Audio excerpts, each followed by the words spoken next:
Two women who fully understand that dilemma are Congresswoman Debbie Wasserman Schultz, a Democrat of Florida, and Republican Congresswoman Marsha Blackburn of Tennessee's 7th District. Meanwhile, Susan Carroll is a professor from the Center for American Women and Politics. Please welcome all of these great ladies. So thank you all so much for being here. It's so fun for me to talk about this. And Debbie, I want to start with you. We heard the numbers. Why do you think there are so few women in politics? Because we've made so many strides in other areas. Well, we've made strides in politics too, but we, as the saying goes, have a long way to go. I think for the same reasons that we've always struggled. Women are socialized really not to self-recruit. They often wait to be asked. The women that I've talked to, and Marsha and I both are involved in recruiting women to run for office with both of our parties.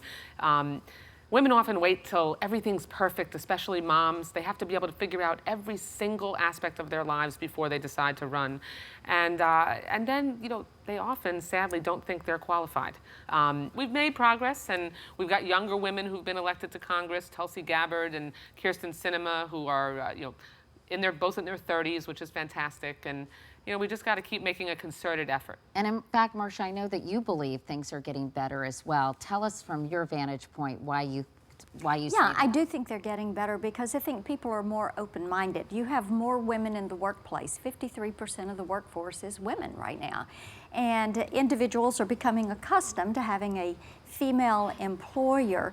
But, you know, just as it is improving, it's also a little bit different than when Debbie and I first started into the political process, and social media has kind of changed that game.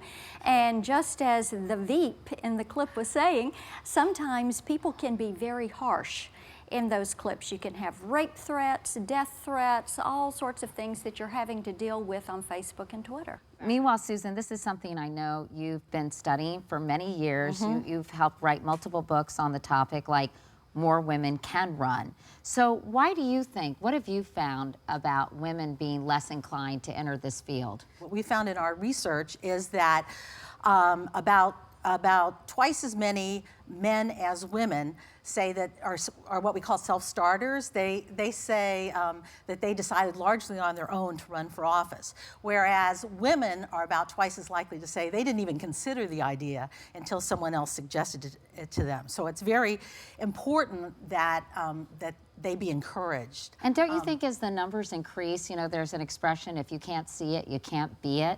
And as more and more women enter the ranks, it gives us role models we can look to, because when there are very few of those, it's hard to look in the mirror and see the next governor of your state, right? That's absolutely the case. And, you know, and I think there are still a lot of districts in this country, even states in this country, that have not elected women to Congress, for example. Yeah, Iowa and Mississippi both.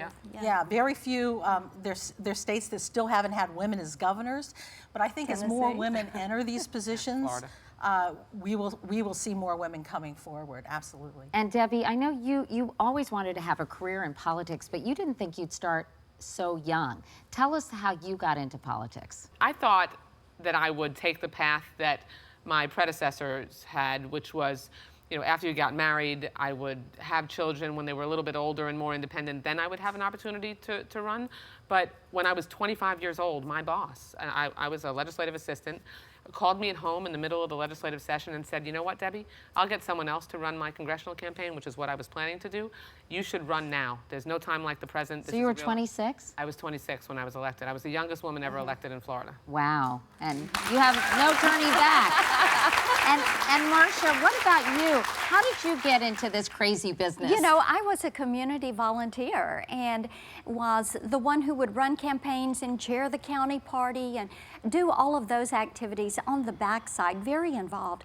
And I needed someone to run for an office, trying to recruit a candidate, and the people on the other side of the table said, you're it. And you're going to be the one to run. No female had ever run in my state Senate district and won. I was the first.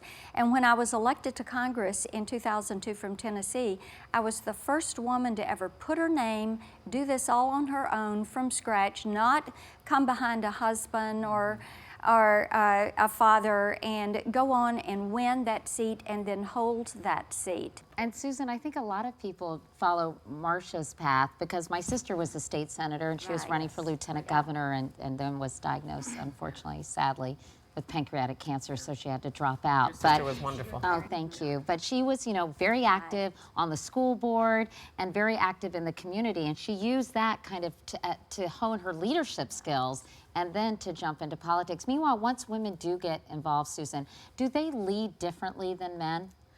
Actually, there's a lot of evidence that suggests that they do have a different leadership style. And this is not to say every single woman has a different leadership style, but many of them have a more consensual style.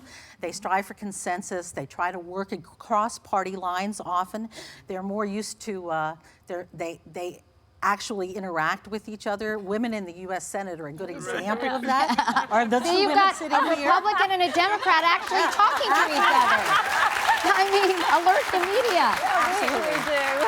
And they don't agree politically on much of anything, right? Yeah. There are a lot of things you don't agree on. No, but Debbie and I, we're one another's worthy sparring partners. And actually, I'm her Tennessee Jewish mother. Take care of her. But it's so important to have personal relationships. I think that's one of the reasons there's so much paralysis on Capitol Hill, because people spend so much time in their districts, not time actually socializing and getting to know each other as people with many of the same hopes and dreams for this country.